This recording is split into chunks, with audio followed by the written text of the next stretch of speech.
C. Joseph Vijay எனும் நான்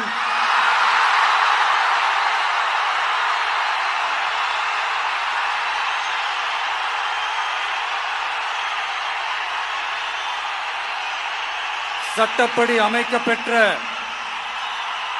இந்திய அரசியல் அமைப்பின்பால் உண்மையான நம்பிக்கையும் மாறா பற்றும் கொண்டிருப்பேன் என்றும் இந்திய நாட்டின் ஒப்பில்லாத முழு முதல் ஆட்சியையும் ஒருமையையும் நிலை நிறுத்துவேன் என்றும் தமிழ்நாட்டு அரசின் முதலமைச்சராக உண்மையாகவும் உளச்சான்றின்படியும் என் கடமைகளை நிறைவேற்றுவேன் என்றும்